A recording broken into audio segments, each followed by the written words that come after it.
કેમ છો વિદ્યાર્થી મિત્રો? આપણે આગળ 11th સ્ટાન્ડર્ડ ની અંદર બે વિડિયોમાં ન્યાય વિષયમાં સમજ મેળવેલી છે. આજે આપણો ટોપિક છે ચેપ્ટર નંબર 11. Chapter number 11 પૃથુચરિત્ર. એ આપણું ચેપ્ટરનું નામ છે પૃથુચરિત્ર. તો ચેપ્ટર છે 11 નંબરનું.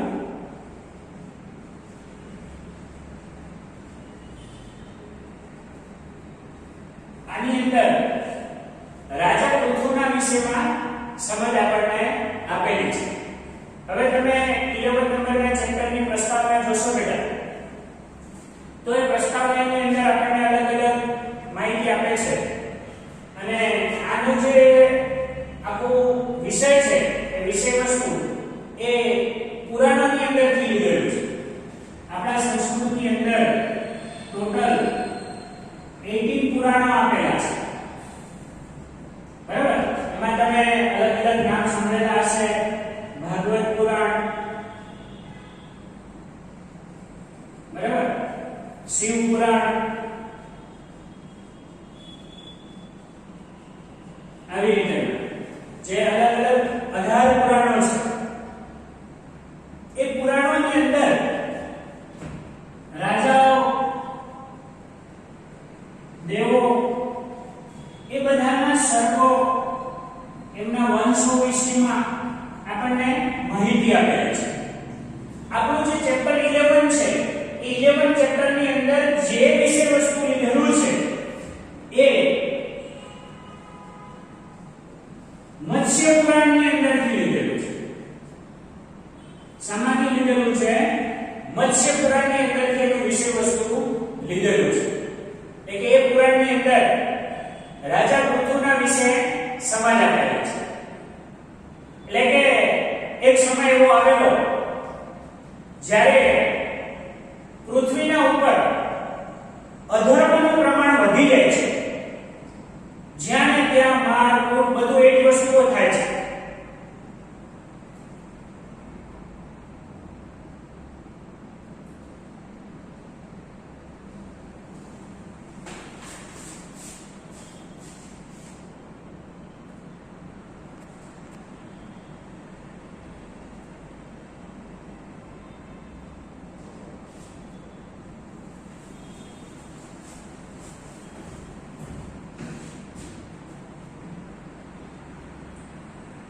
મારકૂટ બધું એ જ વસ્તુઓ બને છે અને એના કારણસર જે પૃથ્વી છે એ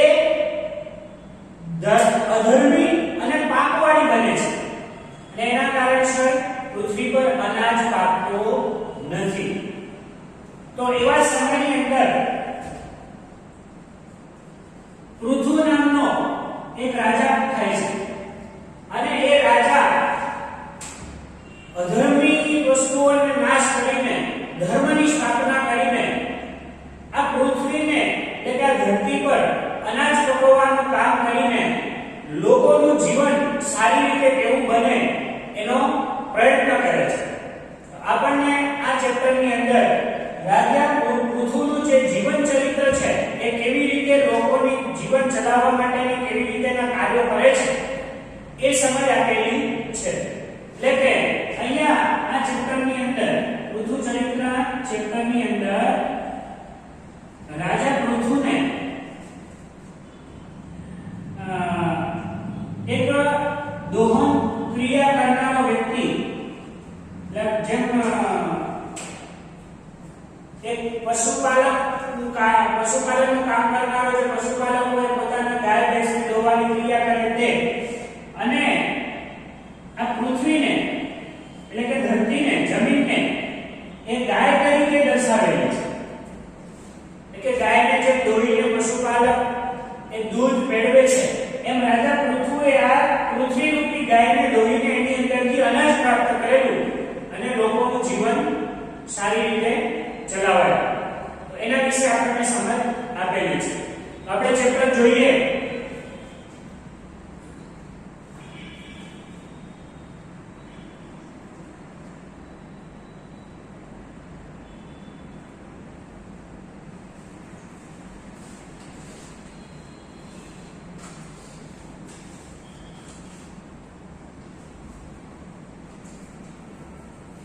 ચેપ્ટર છે 11 નંબર પૃથુચરિતમ. આપણે આગળની વાત કરી દીધી છે તો સીધા અનુવાદ પર આવીએ. એવું કહે છે સ્વયંભુવસ્ય મનોવંશે. એટલે અહીંયા એવું કહે છે કે મનુ નામનો રાજા હતો.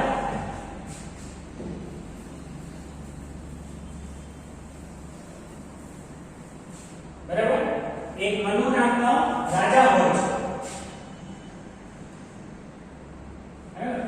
એ મનુના વંશની અંદર એક અંગ નામક કયો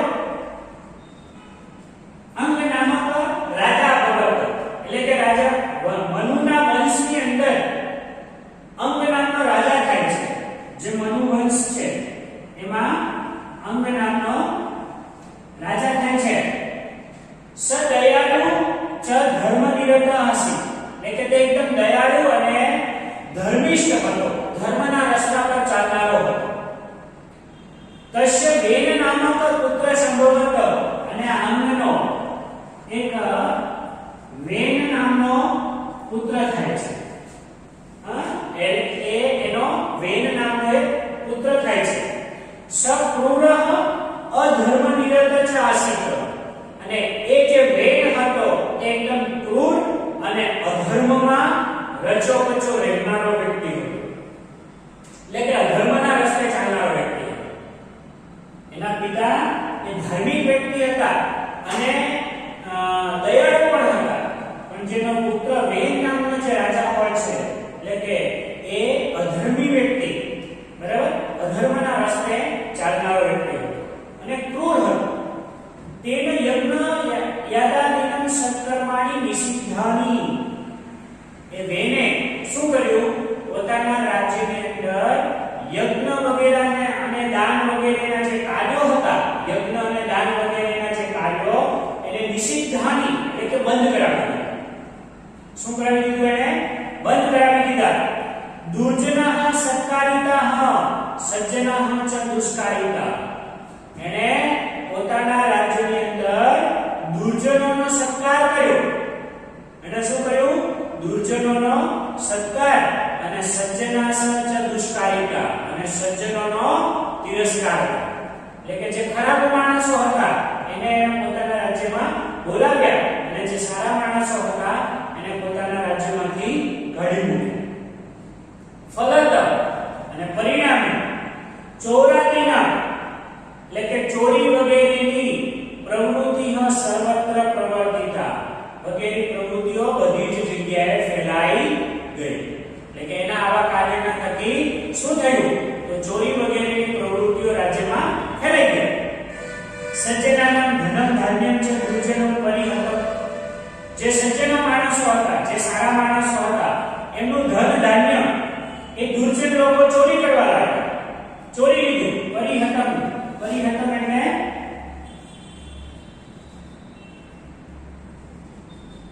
ચોરી લે, પડાવી લે. બરાબર.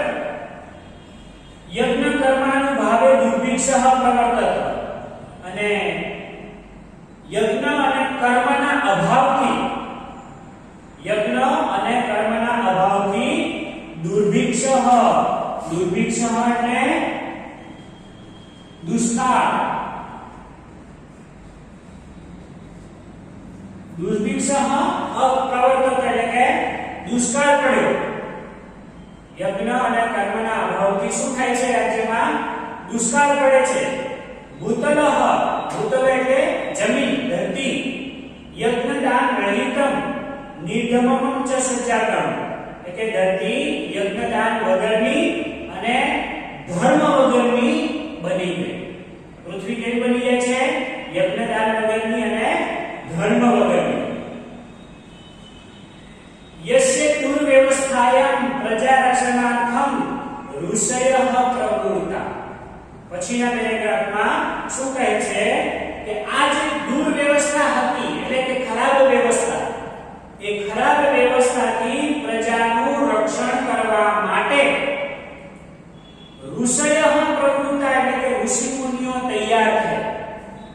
ત્યાં જે પ્રજા પીડાઈ રહી છે, યજ્ઞ, દાન, ધર્મ, કર્મ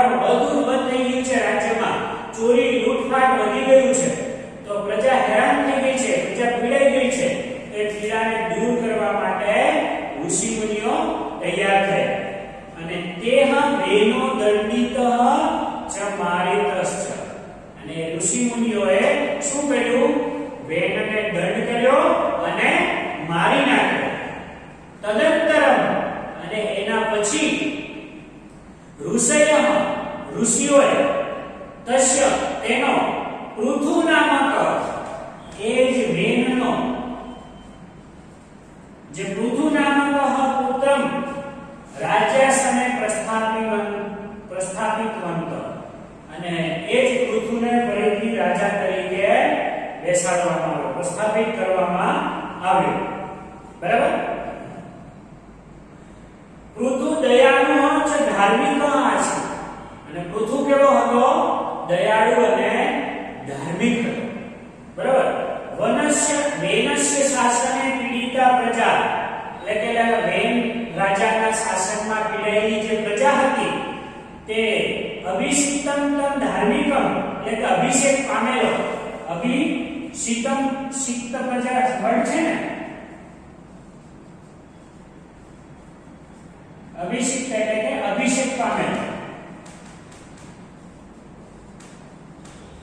એટલે રાજા બનાવે ત્યારે ખબર ને અભિષેક કરે, અલગ અલગ નદીઓનું જળ લાવે, દૂધ એ તેને જે અભિષેક કરે તે, એટલે કે અભિષેક પામેલા છે તે ધાર્મિક પૃથુ ઉપસ્થિત, એ ધાર્મિક પૃથુની સામે ઉપસ્થિત થાય છે. એટલે કે વેનના શાસનમાં પીડાયેલી પ્રજા અભિષેક પામેલા એવા રાજા પૃથુની સમક્ષ ઉપસ્થિત થાય છે. સુદાર્તયા પ્રજાયા પરિપાલનાય, અને ભૂખથી પીડાયેલી પ્રજાના પાલન પોષણ માટે ધાન્યમ અપેક્ષિતમાસી, અનાજની જરૂર હતી. કારણ કે પૃથ્વી કેવી થઈ ગઈ હતી? યાજ્ઞદાન રહિતની, એટલે અનાજ કોઈ પાકતું ન હતું, અને એનાથી જે પ્રજા હતી એ પીડાઈ ગઈ હતી, દુખી થઈ ગઈ. હવે એનું પાલન પોષણ કરવા માટે અનાજની જરૂર હતી. અને એટલા માટે ભૂતલ યજ્ઞદાન રહિતમ છે નિર્ધનમાસી, એ જે ધરતી હતી એ યજ્ઞ અને દાન વગરની અને એકદમ નિર્ધન એટલે કે ધર્મ વિહોણી બની ગઈ હતી, ધર્મ વગરની થઈ ગઈ હતી. ત્રાદુષમ ભૂતલમ દૃષ્ટવા, આવી ધરતીને જોઈને, આવી પૃથ્વીને જોઈને, પૃથુઃ એટલે કે રાજા પૃથુ તમ દત્તુમ શબ્દ છે.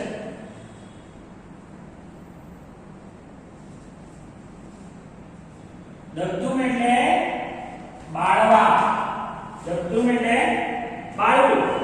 બરાબર. એને બાળવા માટે ઉદ્યતઃ અભવત, ઉદ્યત એટલે તૈયાર થયો.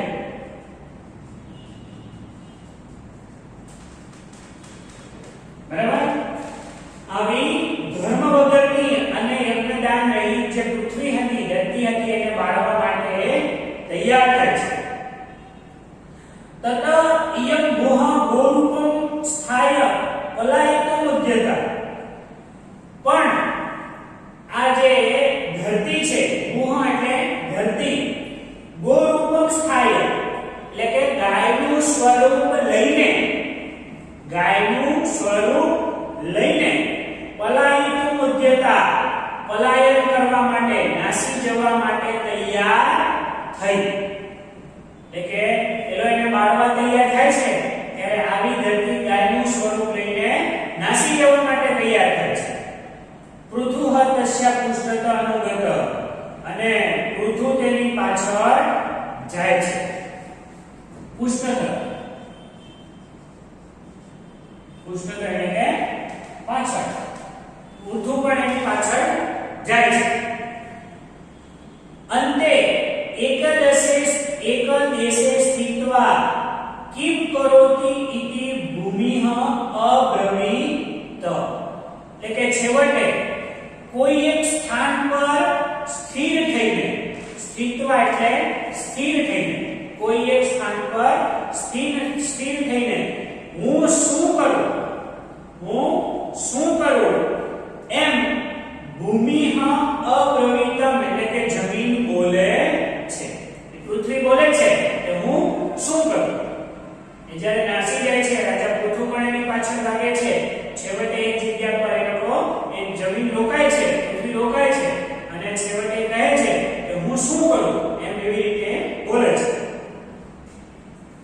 પૃથુઃ અપી સ્થાવરસ્ય ચ ચરસ્ય ઈપ્સિતમ દેહી ઇતિ તામ બ્રવીતમ, એટલે કે રાજા પૃથુ પણ સ્થાવરને તેમજ ફરતાને, એટલે કે સ્થિર રહેલાને અને ફરતાને, ઈપ્સિતમ દેહી એટલે કે ઈચ્છા મુજબનું આમ, તામ બ્રવીતમ એમ બોલે છે.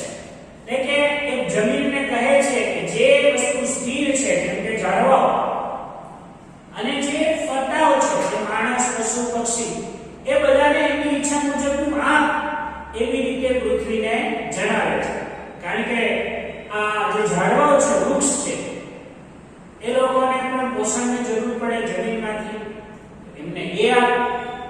મનુષ્ય, પશુ, પક્ષી અનાજની, ઘાસની એની જરૂર છે, પાણીની જરૂર છે, એ લોકોને એ આપ, એવી રીતે એને જણાવે છે. ગુહા તથાસ્તુ ઇતિ ઉક્ત્વા તત્રેવ સ્થિતા, અને જમીન પણ તથાસ્તુ એટલે કે તેમજ થાવ એવી રીતે બોલીને ત્યાં જ સ્થિર થઈ જાય છે. બરાબર. તામ ગોરૂપાં સ્થિતા ભૂમિઃ પૃથુ દૂધોઃ, અને તે ગાય રૂપે રહેલી જમીનને પૃથુ દોહે છે, દોવાનું ક્રિયા કરે છે. બરાબર. અસ્મિન દોહન કર્મણિ અન્ન રૂપમ પ્રભુતમ દુગ્ધમ પ્રાપ્તમ, અને એ દોવાની ક્રિયાથી અન્ન રૂપે પ્રભુતમ, પ્રભુતમ એટલે ઘણું,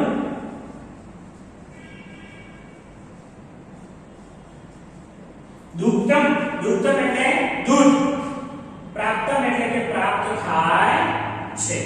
આ દોવાની ક્રિયાથી અન્ન રૂપે ઘણું દૂધ પ્રાપ્ત થાય છે.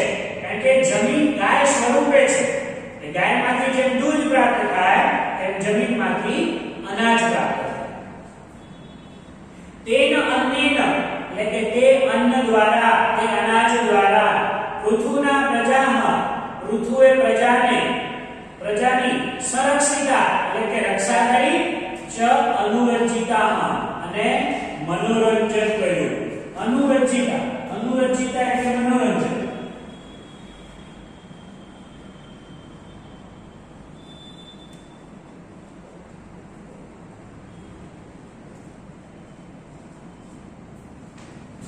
એ શું કરે છે? લોકોનું મનોરંજન કરે છે અને એનું રક્ષણ પણ કરે છે. એના પછીના પેરેગ્રાફમાં એવં પ્રકારકમ પૃથુચરિતમ પુરાણેષુ વર્ણિતમ અસ્તિ, એટલે કે આવા પ્રકારનું પૃથુનું ચરિત્ર પુરાણમાં વર્ણવેલું છે. એટલે કે રાજા પૃથુ આવી રીતેનો હતો, એટલે કે આવા પ્રકારનું પૃથુનું ચરિત્ર પુરાણમાં વર્ણવેલું છે. બરાબર. વસ્તુત ખરેખર ઈદમ એકમ રૂપકમ અસ્તિ, એટલે કે આ એક રૂપક છે. રૂપક અલંકાર આપો, રૂપક અલંકાર. એક બંને વસ્તુને એક સરખી સમાન રૂપે સમજાવેલી હોય, કે તમે ગુજરાતીમાં કદાચ અલંકાર સમજેલા હોય તો એમાં આ વસ્તુ આપેલી છે.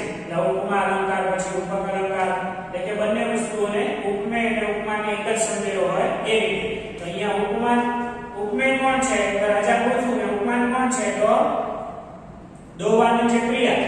અને એક બાજુ ઉપમેય છે ધરતી, અને એક બાજુ ઉપમાન છે ગાય. એટલે કે રાજાને દોવા વાળો વ્યક્તિ અને ધરતીને ગાય સ્વરૂપે બતાવેલી છે. એટલે આ રીતે રૂપક છે.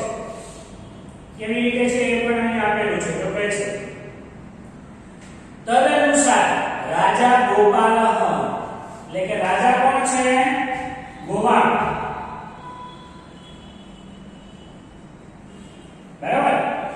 અને ભૂતલઃ ગો, અને ધરતી શું છે? ગાય. બરાબર. રાજા ગોવાળ છે અને ધરતી ગાય છે. બરાબર. દોહનમ કૃષિ કર્મ, અને દોહવું એટલે કૃષિ કર્મ કરવું. બરાબર. અને દુગ્ધમ ચ અન્નમસ્તિ, અને દૂધ મીન્સ અનાજ. બરાબર. તો આવી રીતે રૂપક બતાવ્યું છે. રાજાને ગોવાળ, ધરતીને ગાય, દોહવું એટલે કૃષિ કર્મ કરવું, અને દૂધ મીન્સ અનાજ મેળવવું. બરાબર. અર્થાત પૃથુ રૂપ ગોપાલ, એટલે કે રાજા પૃથુ રૂપે રહેલો ગોવાળ, ભૂતલ રૂપાન ગામ, એટલે કે ધરતી રૂપે રહેલી ગાયને કૃષિ કર્મના દૂધોહ, ખેતી કામ કરીને, એટલે કે કૃષિ કર્મ કરીને દોહે છે, એટલે કે અનાજ મેળવે છે. અસ્મિન દોહન કર્મણિ, અને એ દોહવાની ક્રિયાથી અન્ન રૂપમ દુગ્ધમ ચ પ્રાપ્ત વા, અને અનાજ રૂપે દૂધ પ્રાપ્ત થાય છે. બરાબર? એના પછીનો પેરેગ્રાફ છે અસ્ય રૂપકસ્ય અયમ સંદેશ, એટલે કે જે આ રૂપક છે એનો સંદેશ શું છે, શું ઉપદેશ આપવા માંગે છે આપણને.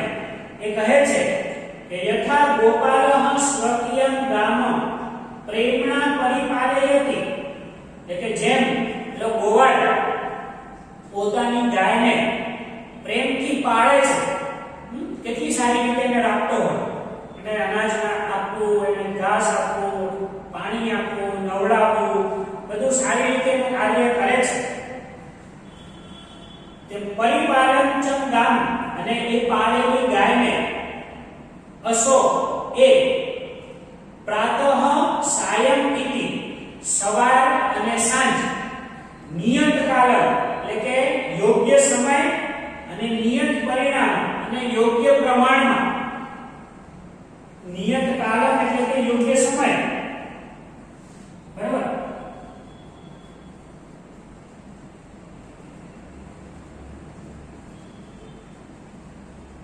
અને નિયત પરિમાણ એટલે કે યોગ્ય પ્રમાણમાં.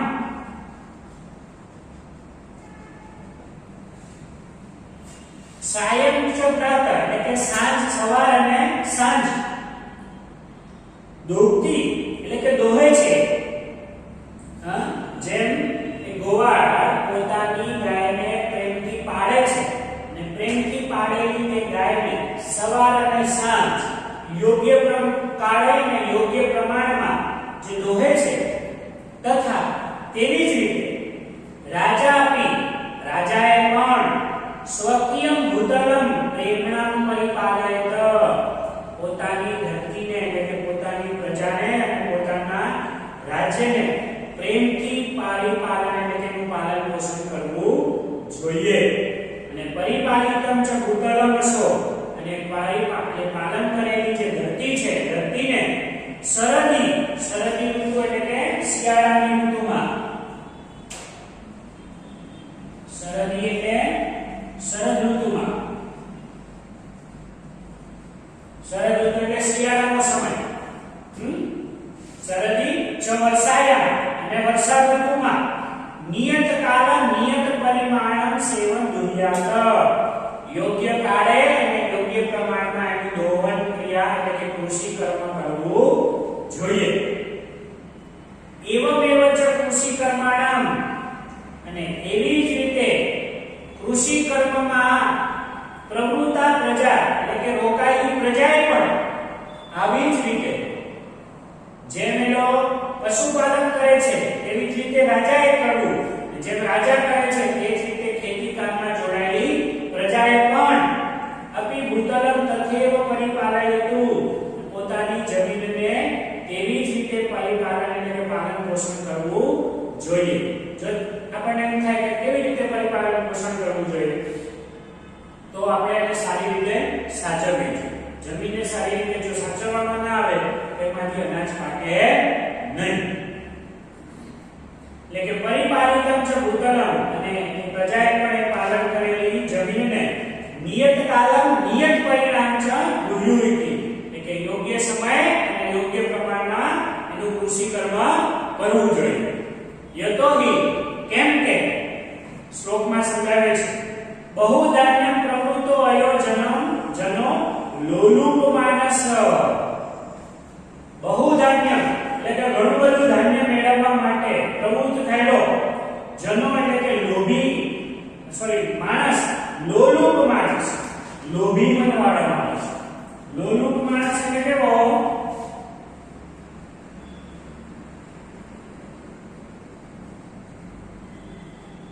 એટલે કે લોભી મનવાળો.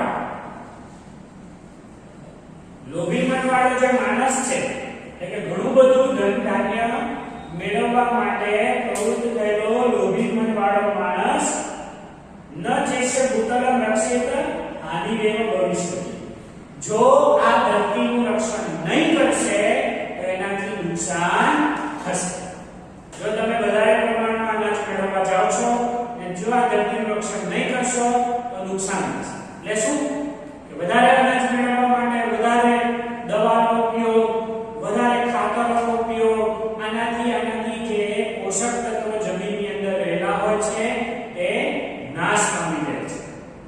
અને વધારે પ્રમાણમાં દવાનો ઉપયોગ અને વધારે પ્રમાણમાં ખાતરોનો ઉપયોગ કરવાથી પણ અનાજ તો વધારે થાય છે પણ અનાજની ક્વોલિટી બરાબર હોતી નથી અને એમાં માણસોમાં બીમારી પણ ફેલાય છે. સસ્યમ કૃષિચ સસ્યમ એટલે ધરતીની રક્ષા ન થતા સસ્યમ એટલે ધાન્ય બરાબર સસ્યમનો બીજ શું થાય એટલે ધાન્ય કૃષિચ ખેતી ગોરક્ષમ પશુપાલન સર્વ એવ વણિક પત્ર એટલે કે બધું જ વેપાર છે બરાબર ધાન્ય કૃષિ પશુપાલન બરાબર આ બધું શું છે વેપાર છે બરાબર ભૂતલે રક્ષિતમ નિત્યમ નાશ્યતે એવ સંશય બરાબર અને જો એનું રક્ષણ ન કરવામાં આવશે ભૂતલે અરક્ષિત નિત્યમ જો તમે હંમેશા એનું રક્ષણ નહીં કરશો એ જમીન હોય અનાજ હોય પશુપાલન હોય કે કંઈ પણ આ જો વેપારનું રક્ષણ નહીં કરશો તો નાશ્યતે એવ ન સંશય એટલે કે નાશ પામશે જ એમાં કોઈ શંકા નથી. એટલે કોઈ પણ વસ્તુ હોય એની સાચવણી તો જરૂરી છે ને છે બરાબર. તો આવી રીતે આ પાઠની અંદર પૃથુ ચરિત્રમાં રાજા પૃથુનું ચારિત્ર્ય અને આપણને પણ સમજ આપે છે કે આવનારા ભવિષ્યની અંદર આપણે જે પણ કાર્ય કરીએ તેની સાચવણી બરાબર થવી જોઈએ અધરવાઇઝ એ નાશ પામશે એમાં કોઈ શંકા નથી બરાબર. આ રીતે આપણો પાઠ પૂરો થાય છે. આ પાઠની અંદર પણ વિદ્યાર્થી મિત્રો તમને કોઈ પણ ડિફિકલ્ટી હોય તો તમે મને પૂછી શકો છો. આનું સ્વાધ્યાય આપણે બેટા લખવાનું છે. સ્વાધ્યાયની અંદર ક્વેશ્ચન નંબર 1 ક્વેશ્ચન નંબર 2 અને ક્વેશ્ચન નંબર 4 માં ફર્સ્ટ રાજા તરીકે પૃથુ ક્વેશ્ચન નંબર 1 ક્વેશ્ચન નંબર 2 અને ક્વેશ્ચન નંબર 4 માં ફર્સ્ટ એટલું લખવાનું છે બરાબર. પાછા આપણે નેક્સ્ટ ચેપ્ટર લઈને